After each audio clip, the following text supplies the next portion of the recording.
¿Sabes qué es lo que más extraño? Alguien que recuerde cómo me gusta mi café. La voz de la anciana era suave, casi frágil, mientras se acomodaba en su lugar habitual junto a la ventana de la Estrella del Sur, una fonda modesta en la colonia Roma de Ciudad de México.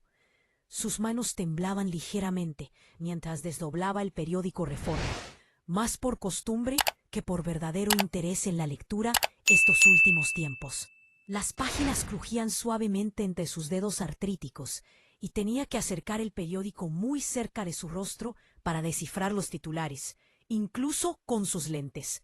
Carolina Mendoza, de 26 años, se detuvo en seco, jarra de café en mano, y algo en esas palabras atravesó su sonrisa profesional como un rayo de luz. Había escuchado miles de órdenes, miles de quejas, miles de conversaciones banales a lo largo de los años, pero esta simple frase llevaba un peso diferente, una tristeza que resonaba con algo profundo en ella. Trabajaba como mesera aquí desde hacía 7 años, desde que los gastos médicos de su padre habían devorado sus ahorros para la universidad. Su sueño de estudiar literatura en la UNAM se había evaporado cuando el cáncer golpeó a su familia, dejando atrás facturas interminables y un padre debilitado que necesitaba cuidados constantes. Había aprendido a escuchar lo que la gente no decía, a leer entre los silencios, a reconocer la soledad disfrazada de cortesía. Se había convertido en una segunda naturaleza, esta capacidad de ver más allá de las máscaras que la gente usaba, especialmente las personas mayores que venían a la fonda no por la comida, sino para escapar del silencio ensordecedor de sus departamentos vacíos. Con canela, sin azúcar, dijo ella suavemente mientras servía el café. Y siempre dobla primero la sección de espectáculos, aunque lea las esquelas. Doña Esperanza Flores levantó la vista hacia ella, sus ojos grises deslavados de repente brillantes con lágrimas contenidas. «Usted se fija en todo», murmuró. «Todo el mundo merece que lo noten, doña Esperanza». Eso fue hace 5 meses. Desde entonces, Esperanza se había convertido en parte del ritmo diario de Carolina. Cada mañana a las 8 en punto cruzaba la puerta, su rebozo de lana ligeramente demasiado grande, sus zapatos cuidadosamente boleados a pesar de su edad. Siempre llevaba un pañuelo de seda anudado con elegancia alrededor del cuello, vestigio de una época en que le importaba más su apariencia, cuando Roberto estaba vivo y salían juntos a conciertos en el Palacio de Bellas Artes y al teatro. Nunca ordenaba mucho, unos chilaquiles, un huevo estrellado, café, pero siempre dejaba una propina de 50 pesos para una cuenta de 100 pesos. Carolina descubrió su historia en fragmentos. Como se descubre un paisaje a través de la niebla que se levanta lentamente. Cada conversación revelaba un poco más de la vida que Esperanza había vivido. Una vida rica y plena que se había ido vaciando progresivamente, persona por persona, hasta que solo quedaba ella. Su esposo, Roberto, había fallecido 4 años atrás. Habían estado casados durante 43 años. Habían atravesado juntos las alegrías y las penas. Habían criado a su hijo en un departamento pequeño que siempre parecía lleno de risas y música de mariachi. Roberto había sido maestro de matemáticas en una secundaria del barrio, un hombre dulce que recitaba poesía de Octavio Paz y tocaba la guitarra los domingos por la tarde. Cuando se fue, Esperanza le había confiado a Carolina. Es como si el color hubiera desaparecido del mundo. Todo se volvió gris. Su hijo vivía en Monterrey, demasiado ocupado para llamar más de una vez al mes. Trabajaba en finanzas, un mundo que Esperanza realmente no entendía. Lleno de términos en inglés y viajes constantes. Su nieta, Gabriela, la visitaba una vez, tal vez 2 veces al año, siempre acurada, siempre con los ojos pegados a su celular. Las visitas rara vez duraban más de 1 hora, llenas de silencios incómodos y conversaciones superficiales sobre el clima y la salud. «No le guardo rencor», le dijo Esperanza una mañana, su voz firme pero hueca. «Los jóvenes tienen su vida. Yo simplemente estoy entre capítulos ahora, esperando el epílogo». Carolina Extendió su mano sobre el mostrador y apretó la mano arrugada de Esperanza. Tal vez solo está comenzando un nuevo capítulo, doña Esperanza. Tal vez simplemente no se ha escrito todavía. Empezó a hacer pequeñas cosas. Apartar el periódico antes de que otros clientes lo dispersaran. Asegurarse de que su mesa junto a la ventana permaneciera reservada durante las horas pico. Notó que a Esperanza le gustaba observar a los transeúntes, especialmente a las parejas jóvenes que caminaban tomados de la mano, y a las familias con niños que corrían delante de sus padres. Había en su mirada una melancolía dulce, como si reviviera sus propios recuerdos a través de las vidas de otros. Para su cumpleaños, que había mencionado y solo una vez de pasada, Carolina le trajo una rebanada de pastel de 3 leches, con una velita. Había pasado su noche libre preparando el pastel ella misma, usando la receta de su abuela, agregando un toque de vainilla y cajeta. Esperanza lloró abiertamente, sin vergüenza. «Usted es la única que se acordó», susurró, la voz quebrada por la emoción. «Hasta mi hijo se olvidó. Mandó una tarjeta 3 días después con disculpas». Pero Carolina notó otras cosas también. Cómo las manos de Esperanza temblaban más cada semana. Cómo a veces olvidaba que ya había contado una historia, repitiendo las mismas anécdotas sobre Roberto, sobre los viajes que habían hecho a Oaxaca en los años 70, sobre el nacimiento de su hijo, cómo había empezado a caminar con un bastón, luego con 2. La artritis en sus rodillas empeoraba, y subir los 3 pisos hasta su departamento se había convertido en una prueba diaria que a veces le tomaba 20 minutos. Su ropa le quedaba cada vez más holgada. Su sonrisa requería más esfuerzo.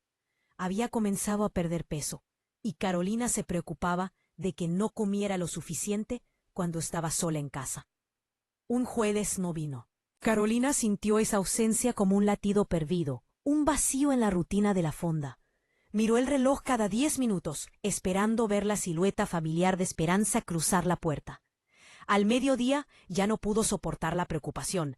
Encontró su dirección en el directorio, un viejo hábito en la era digital, y la visitó después de su turno. El viaje en metro hasta la estación Insurgentes le pareció interminable, y subió las escaleras del edificio corriendo, el corazón latiendo acelerado. El departamento era pequeño, impecablemente ordenado, obviamente demasiado grande para una sola persona, ubicado en el 3er piso de un edificio de los años 50 sin elevador. Las paredes estaban cubiertas de fotografías en blanco y negro, testigos de una vida bien vivida. Esperanza abrió la puerta en bata con aspecto avergonzado. «Me caí», admitió. «Nada roto, solo cansada». Tan cansada. Sus ojos estaban ojorosos, su tez pálida. Explicó que se había caído al intentar alcanzar una olla en un estante alto y que había permanecido en el suelo durante casi 1 hora antes de lograr levantarse. El incidente la había aterrorizado, no tanto por la caída en sí, sino por lo que representaba, la realidad de que estaba sola y vulnerable. Carolina empezó a pasar después del trabajo, trayendo compras del mercado de Medellín, ayudándola con sus medicamentos, que a veces confundía, leyéndole el periódico cuando sus ojos se volvían demasiado débiles. Ayudaba a Esperanza a bañarse, a cambiar sus sábanas, a preparar comidas que congelaba para la semana. Su encargado en la fonda se quejaba de sus horarios reducidos, incluso amenazando con reducir sus horas. Pero Carolina no podía parar. Esperanza no tenía nadie más, y ella entendía íntimamente la soledad. Había sido su compañera desde que su madre se fue, y la enfermedad de su padre lo consumió todo. «¿Por qué hace esto?», preguntó Esperanza una noche, su voz apenas un susurro. «No me debe nada». Estaban sentadas juntas en la pequeña sala, rodeadas de los recuerdos de toda una vida. Fotos de boda en blanco y negro, recuerdos de viajes olvidados, una colección de libros con páginas amarillentas. Carolina ajustó su cobija, conteniendo sus lágrimas. «Porque alguien tiene que hacerlo. Porque usted importa. Porque la bondad no es algo que damos cuando es conveniente. Es algo que damos porque somos humanos». Hizo una pausa, mirando por la ventana las luces de la Ciudad de México que brillaban en la noche. «¿Sabe? Cuando mi padre estaba enfermo, La gente desapareció, uno por uno. Primero los amigos, luego los vecinos, incluso algunos familiares. Era como si su enfermedad fuera contagiosa, como si estar cerca del sufrimiento pudiera contaminar su felicidad. Mi madre se fue porque no podía soportar verlo deteriorarse. Y yo tenía 19 años, sola, con un padre moribundo y sueños que se derrumbaban. Aprendí entonces que la verdadera medida de una persona no es lo que hace cuando es fácil, sino lo que hace cuando es difícil. Esperanza tomó la mano de Carolina, sus dedos fríos y temblorosos. Usted es alguien raro, mi querida niña. Nunca deje que este mundo cruel apague esa luz en usted. 4 semanas después, Esperanza murió pacíficamente mientras dormía.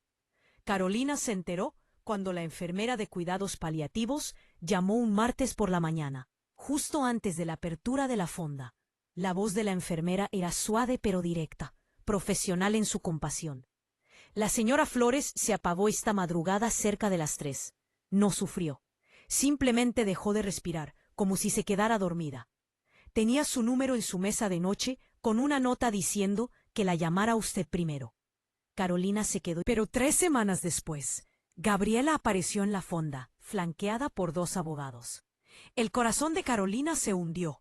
Había escuchado historias sobre familias peleando por herencias, sobre gente emergiendo de la nada para reclamar lo que las personas solitarias dejaban atrás.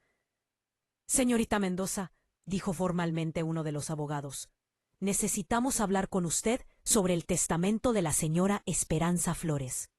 Vestía un traje gris oscuro y lentes con armazón dorado, la imagen misma de la respetabilidad jurídica mexicana.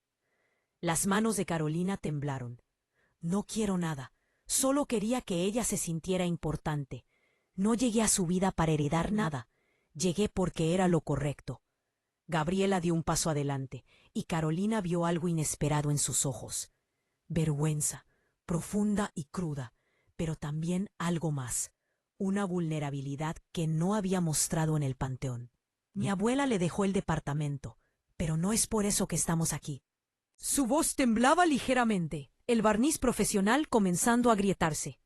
Hizo una pausa, tragando con dificultad, sus manos apretando nerviosamente su bolsa. También dejó una carta para mí. El abogado dice que debería leerla en su presencia, que era su última voluntad, que usted estuviera ahí para escucharla.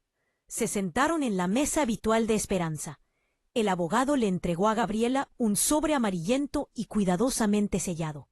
La escritura de Esperanza en el sobre era temblorosa pero clara, con tinta azul a la antigua. Las manos de Gabriela temblaban mientras rompía el sello, desdoblaba las páginas frágiles y comenzaba a leer en voz alta, su voz quebrándose desde las primeras palabras. Gabriela, si estás leyendo esto, me he ido. No te culpo por estar ocupada. La vida es exigente, y yo solo era una vieja.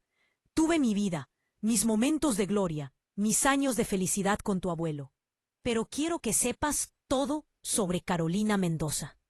Ella es mesera y gana 100 pesos la hora más propinas. Trabaja 6 días a la semana, de pie durante horas, sirviendo a gente que ni siquiera la mira realmente. Abandonó sus sueños de universidad para cuidar a su padre enfermo. No tiene nada extra que dar. Y sin embargo, cada día me dio todo lo que importaba. Su tiempo, su atención, su corazón. Recordaba mi café. Recordaba mi cumpleaños cuando mi propio hijo lo había olvidado. Me veía cuando me había vuelto invisible para todos, incluyéndote a ti. Le dejo el departamento porque me dio algo que vale más que la propiedad. Me dio dignidad en mi último capítulo. Aprende de ella, Gabriela. El éxito no significa nada si estás demasiado ocupada para amar a la gente. La riqueza no significa nada si no puedes recordar cómo alguien toma su café. Sé mejor de lo que yo te enseñé a ser. Sé más como Carolina. El rostro de Gabriela se derrumbó. Las lágrimas corrieron por sus mejillas mientras miraba a Carolina con devastación y gratitud. Estaba tan concentrada en construir mi carrera, en hacerla sentir orgullosa a través del éxito, que olvidé. Olvidé simplemente estar con ella. Carolina extendió su mano a través de la mesa, sus propias lágrimas cayendo. Ella sabía que usted la amaba, Gabriela. Solo necesitaba sentirlo más seguido. Enséñeme, susurró Gabriela. Enséñeme a ver a la gente como usted la veía a ella. Durante los meses siguientes, algo inesperado se desarrolló. Gabriela empezó a venir a la fonda regularmente, no para reuniones de negocios o comidas rápidas, sino para sentarse y platicar, para conocer a los clientes regulares, para recordar nombres, preferencias, historias. Redujo sus horas de trabajo en su bufete de abogados. Comenzó a hacer trabajo voluntario en el asilo de ancianos, que Esperanza había mencionado, pero nunca había frecuentado. Demasiado orgullosa para admitir que estaba sola, había dicho Esperanza. Carolina y Gabriela se hicieron amigas. Luego algo más. No un romance nacido del dolor, sino una sociedad nacida de un propósito compartido. Transformaron el departamento de Esperanza en un espacio comunitario donde las personas mayores solitarias podían reunirse para tomar café, conversar y conectarse. Lo llamaron el Rincón de Esperanza, y se convirtió en lo que ella siempre había merecido. Un lugar donde todos eran notados, recordados y valorados. Un año después de la muerte de Esperanza, Carolina estaba en la inauguración, mirando la sala llena de gente que había sido invisible hasta que alguien se tomó el tiempo de verlas. Gabriela estaba a su lado, tomando su mano. ¿Crees que ella lo sepa?, preguntó suavemente Gabriela. ¿Que cambió todo? Carolina sonrió a través de sus lágrimas. Creo que siempre supo que un solo acto de bondad podía cambiar todo. Solo necesitaba que alguien se lo demostrara primero. Una mujer mayor se acercó, sosteniendo una taza de café. Disculpe, hija, ¿cómo toma usted el suyo? La respiración de Carolina se cortó. Con canela, sin azúcar. Lo voy a recordar, dijo la mujer sonriendo. Todo el mundo merece que lo recuerden. Y en ese momento, Carolina entendió lo que Esperanza había estado tratando de decirle desde el principio. No estamos aquí para ser recordados por la historia, los monumentos o la riqueza. Estamos aquí para recordarnos unos a otros, en los pequeños momentos, en los rituales diarios, en el simple acto de ver a alguien y decir, sin palabras, usted importa, no está solo, y alguien recuerda cómo toma su café.